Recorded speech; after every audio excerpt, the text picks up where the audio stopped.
Hello, welcome back to Calm AF and Happy New Year. I really hope that 2026 has been treating you well, has been treating you with kindness and compassion and joy. I hope that everything is just off to a great start. And I'm really excited to dive into today's episode because I want to talk about something that I think gets misunderstood a lot, especially by people who are really ambitious and driven and used to functioning at a very high level. And the thing that's misunderstood is calm. Like, what is calm? Because I'm not talking about wellness, like calm, like sitting on your yoga mat, meditating in a meadow. I'm not talking about that kind of calm. I'm talking about the ability for you to be calm AF, which is my term for regulated and self-trusting. Your ability to be regulated and that be your default setting so that you can think clearly when things matter. Because if we're being real, my favorite little hyper achievers and high performers, from the outside, you look really calm. What was that commercial? It was like a deodorant commercial from way back in the day when I used to watch TV that had commercials. You know, you never let them see you sweat. And because you're so good at looking like everything is calm and cool and collected, people trust you because you always do what you say you'll do. They come to you because you're the one who always knows what to do. They assume that you have it handled because you do. It seems like you handle that shit without stressing. That's who you are on the outside. Inside, though, I know your secret. I talk to a lot of you. I know your secret. That chatter is loud. That mind of yours, that brilliant mind, is just running in circles. You're replaying conversations, spending hours deliberating, making a decision so that you can guarantee that you make the right one, and then spend hours second guessing that decision. Did I make the right decision? How? Everything feels so urgent. Everything feels high priority and high stakes. And because of this, even though you are operating at such a high level, your success starts to feel fragile. Feels like a house of cards, like one wrong move, and this whole thing is going to collapse. Now, here is the part that I think you are misunderstanding. I need you to hear. It's not because your skills have regressed. It's not because you can't trust your skills. You can. You actually, when it comes right down to it, if I ask you when you are feeling regulated, are you confident in what you know? Are you confident in your experience, what you bring to the table? Are you confident in your ability to figure things out? Yes. Yes. And if you knew for sure that everyone else trusted your skills and your experience and your ability to figure things out, you'd be fine. What you don't trust is how much room there is to be wrong or different without it costing you something. So hypervigilance becomes the default. You're not actually worried about the decision you're making. You're worried about the perception, about what people will think about that decision. So you spend all your time overthinking in an attempt to guarantee that people will perceive you as making the right decision. And the story you usually tell yourself sounds like, well, this is just what I have to do if I want to keep what I've built. If I don't want this whole house of cards that I have spent decades building to collapse, that's just what I have to. I just have to overthink and second guess and overanalyze. And yeah, the problem, as I know you already know, if you relate to what I'm saying, I know you already know the problem, and that is that this comes at a very high cost. And I'm not talking about regular burnout. I'm not even talking about exhaustion. The real cost is the complete absence of inner peace. You can't get it. Even though you've been working so hard and you've got all the skills and you've got the experience, you might look calm and cool and collected on the outside, but inside you can't ever get there.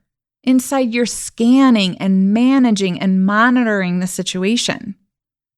You will always show up composed, but exhausted from the amount of mental work that it takes to stay that way. And even more exhausted knowing that you're still going to be replaying everything later, looking for any sign. It wasn't an A+. It wasn't perfection. When hypervigilance is your default setting, there is no off switch. Now, you might collapse on the couch or have a day off where you just, what do the kids call it? Brain rot, bed rot. Maybe what it looks like for you is scrolling for hours. That is not rest. That's not off switch.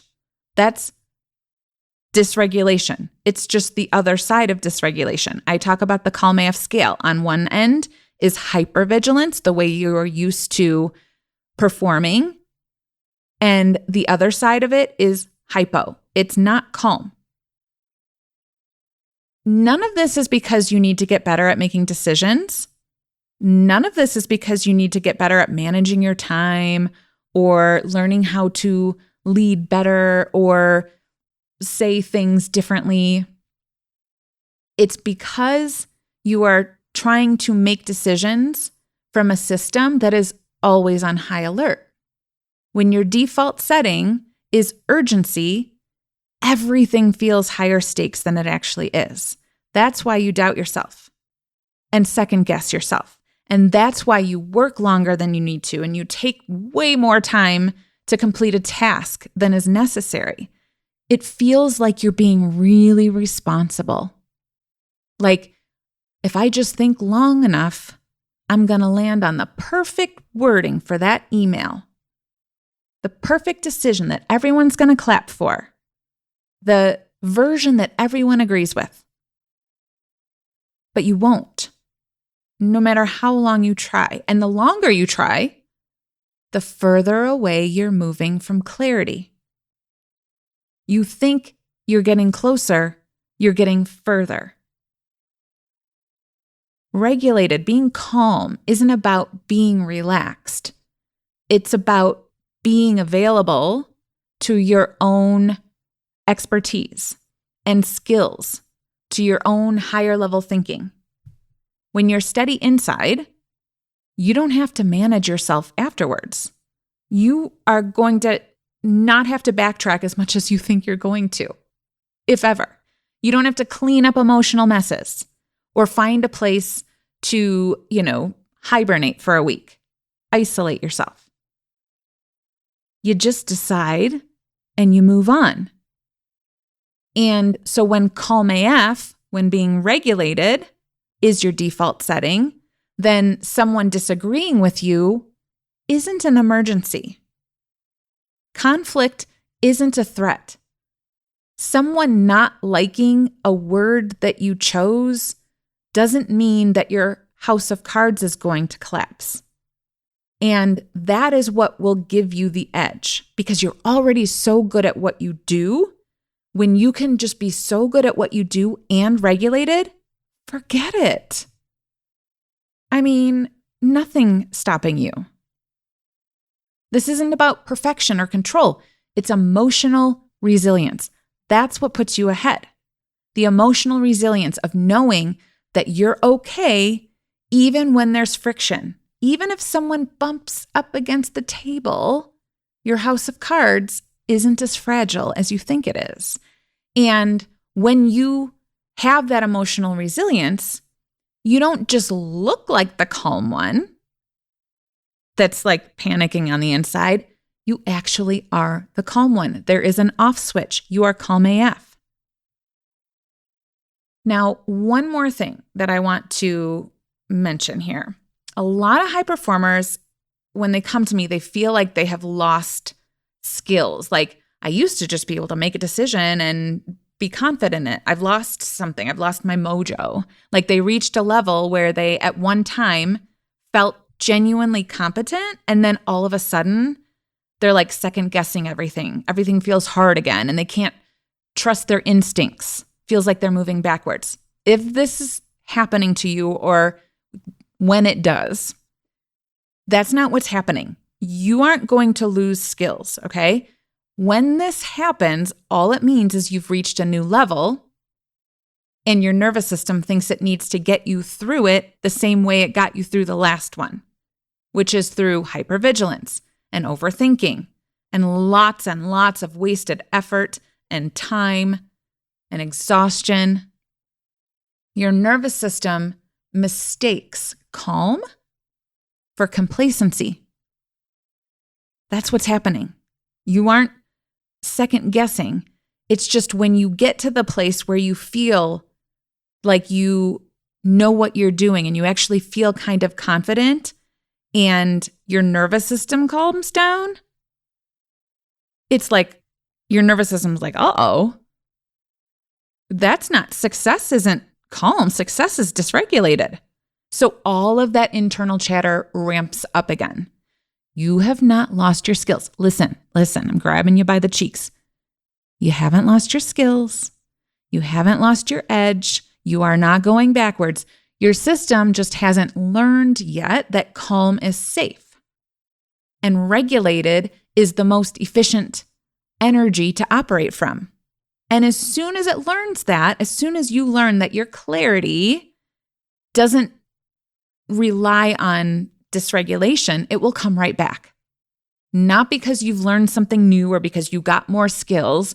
It's just because you remember that you already knew this. So if you want to actually have the outsides match the insides and feel calm AF both outside and in, and your brain right now is telling you that this is just another thing you're going to have to figure out on your own and work really hard at, I need you to stop right there. I need you to step into the identity of the person who already is calm AF inside and out. That person didn't get there by working harder and coming up with a plan. They got there by getting support from someone who knows how to do it. If you know that's your next step, make sure you look at the show notes or head over to KristenFinch.com to see what that looks like. All right. I will see you next time.